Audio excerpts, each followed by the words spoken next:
பார்க்க வந்த சேதி மட்டும் சொன்ன முல்லையே,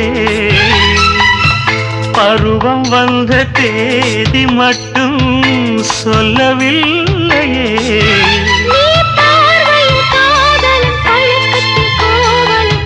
சொல்லவில்லையே.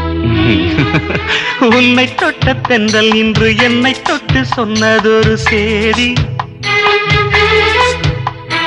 உள்ளுக்குள்ளே ஆசை வைத்து தள்ளி தள்ளி போவதென்ன நீதி?